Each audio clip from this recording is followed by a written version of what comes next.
So I was talking yesterday about how I decided I wanted to be a writer. And really that's the easy decision to make. How then to become a writer? For me, I didn't know anyone who wrote, and I never met a writer.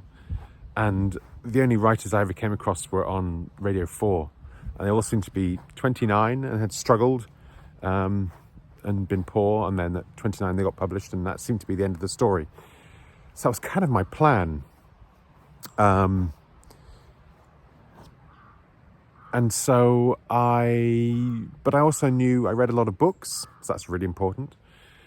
And I knew that a lot of writers I liked had been traveling. And so for me, when I was leaving university and looking at what I would do, I had a much better sense of what I didn't want to do. And I ended up going abroad to teach English.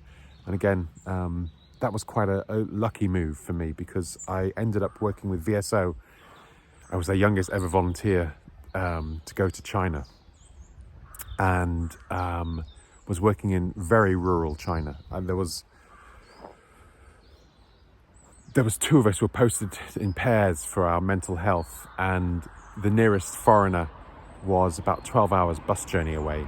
And there was two of us, me and a Spanish guy, and about 20 million Chinese. So we were quite a minority. And in many places, we were the first foreigners to visit since the Japanese had left in 1946. I remember reading a story about the Boxer Rebellion in Shanxi province where we were.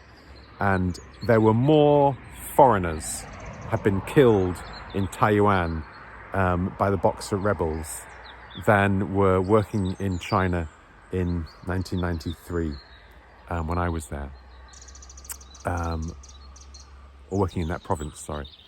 So it was very remote, and that was quite challenging, but I kept a diary, and that diary ended up being published.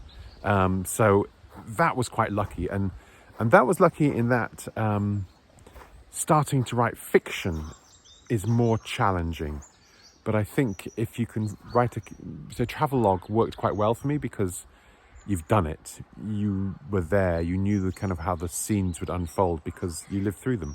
So that was quite a good way to get started in writing about yourself. And I think that's why many people's first novel is very autobiographical, because you're drawing on a story that you know very well. So that's one way of getting into writing.